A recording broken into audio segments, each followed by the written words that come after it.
There is a feeling we all know. It is a quiet fire that starts in the chest, a tightening in the jaw. It happens when you are listening to someone talk, and every word they say feels wrong, the way they boast, the way they complain, their arrogance or their insecurity. It is an intense personal irritation. Our immediate reaction is simple. We think that person is wrong. I can't stand people like that. We place the problem firmly outside of ourselves. The problem is them.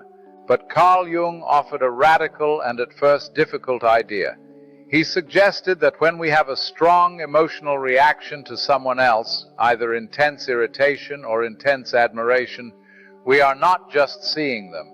We are often looking into a mirror. For him, that intense feeling of annoyance is not just a nuisance. It is a message, a clue, sent from the deepest part of yourself, about a part of yourself you are not seeing.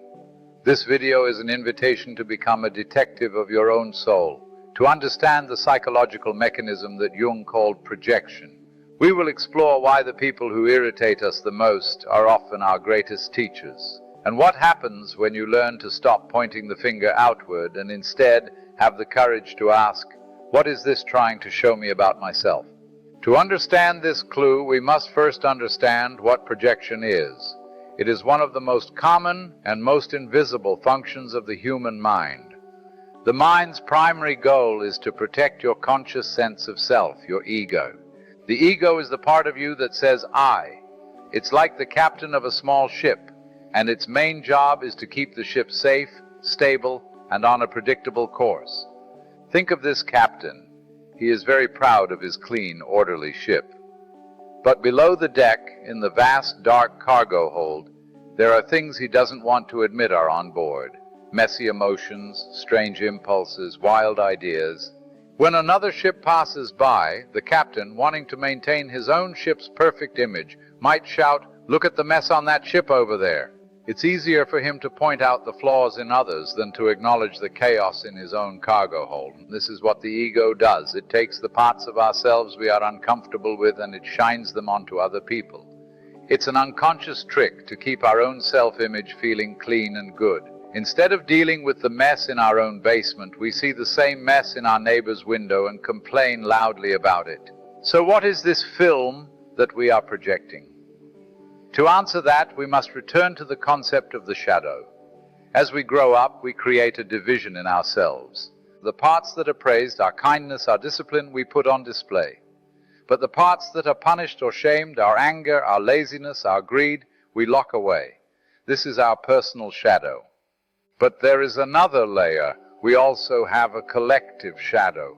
Every family, every culture, every society has its own unwritten rules about which emotions are acceptable.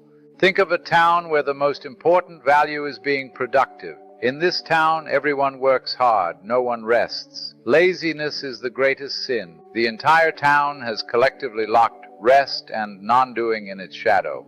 So when a stranger comes to town and spends his afternoon relaxing by the river, the entire town feels an intense collective irritation. He is a living reminder of the part of themselves they have all agreed to deny. This is why certain projections are so common. We carry not only our own lost baggage, but the lost baggage of our family and our culture.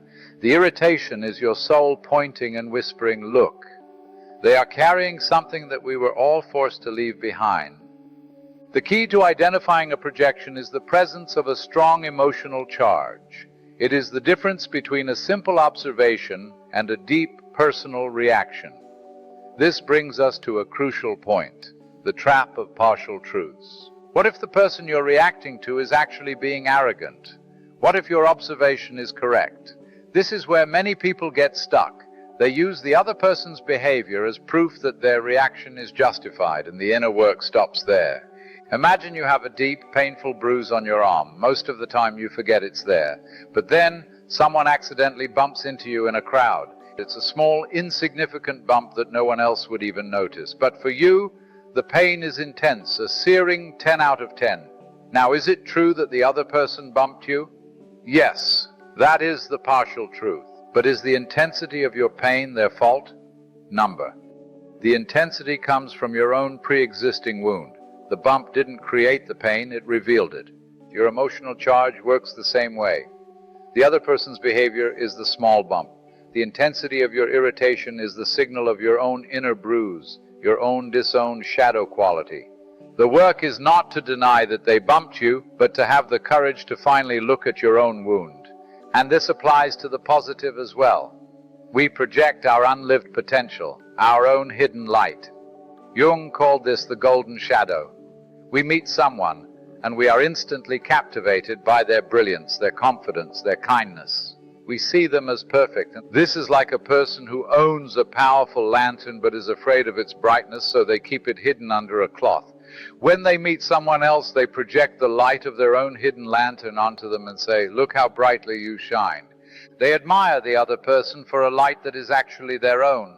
They are in love with the reflection of their own unowned brilliance. So how do we use this clue? This is where the work becomes very practical. But first, let's be absolutely clear. Recognizing your projection is not about condoning bad behavior. It does not mean you must tolerate disrespect or abuse. It is about separating two different events, the other person's action and your reaction. You can absolutely set a boundary against an external action, but you must still take responsibility for your own internal reaction. The next time you feel that intense personal irritation, become a detective. Ask yourself a series of honest questions. First, what is the specific quality that is causing this charge in me? Name it. Second, where in my life have I been taught that this quality is absolutely forbidden? Who taught me that? Third, what am I afraid would happen if I allowed myself to own a small, healthy piece of this quality? Fourth, is there a part of me that is secretly longing for the freedom that this person is displaying, even if they are doing it in an unhealthy way?